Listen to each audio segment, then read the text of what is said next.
اور دو گواہوں کی گواہی میں اور تمام مجمع عام کے سامنے مسمات لبنا بنت عبد المالک مرحوم کی صاحبزادی کو مہر 10,000 روپے جو تمہیں بالفرض ادا کرنے ہوں گے، ان تمام چیزوں کے ساتھ ہم نے آپ کو آپ کے نکاح میں زوجہ بنا کر دی کہ آپ اس کو اپنے نکاح میں قبول کرتے ہیں؟ منہ سے بولی بے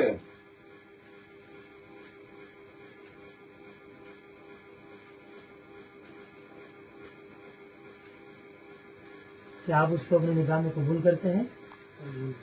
میں نے اس کو اپنے نکاح میں قبول کی، یوں کہو میں نے اس کو اپنے نکاح میں قبول کی۔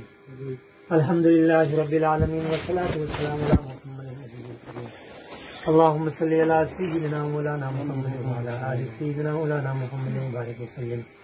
وَإِلَٰهُكُمْ إِلَٰهٌ وَاحِدٌ لَا إِلَٰهَ إِلَّا هُوَ الرَّحْمَٰنُ الرَّحِيمُ ألف لام میم اللہ لا الہ الا هو الحی القیوم وعنت الوجوہ الحی القیوم لا الہ الا انت سبحانک انی کنت من الظالمین۔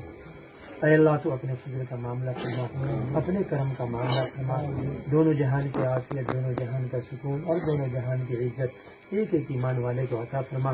اے مولا دونوں جہان کی ذلت رسوائی سے، ناکامی سے، بربادی سے اللہ ایک ایک ایمان والے کی حفاظت فرما، ہماری نسلوں کی حفاظت فرما، اے اللہ قوم کی حفاظت فرما، اے اللہ صحیح معنوں میں اے اللہ اپنے خوف کے ساتھ اے اللہ زندگی بسر کرنے کی توفیق نصیب فرما۔ اے اللہ تمام افراد سے، افراد سے، لہو لعیب سے، گندی عادتوں سے، گندے ماحول سے اے اللہ ہم سب کی حفاظت فرما۔ اے اللہ اس نکاح کو قبول فرما، اے مولا اس نکاح کو قبول فرما۔ اے اللہ اس نکاح کے شر سے ہم سب کی حفاظت فرما، اے اللہ اس نکاح کے شر سے ہم سب کی حفاظت فرما۔ اے اللہ اس نکاح کے اندر خیر و برکت عطا فرما۔ یا اللہ میاں اور بیوی میں تا زندگی اتفاق اتحاد پیدا فرما۔ یا اللہ ان نسلوں کو جاری اور ساری فرما۔ یا اللہ طرفین میں تقویت اور یا اللہ محبت اور قوت اور یا اللہ پیدا فرما۔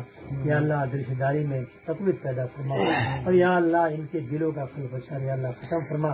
اے اللہ ابھی آپس میں رشتہ دار ہو گئے ہیں، اے رب ذل جلال ایک بڑے گناہ سے بچ گئے ہیں، اے رب ذل جلال اپنے فضل سے، اپنے کرم سے اے اللہ ان تمام کے دلوں میں اللہ محبت، الفت اور یا اللہ تمام قسم کی قدرات سے بچا کر یا اللہ ان کے دلوں کو نرم فرما۔ یا اللہ ساری زندگی ایک دوسرے کے حقوق کو ادا کرنے کی توفیق نصیب فرما۔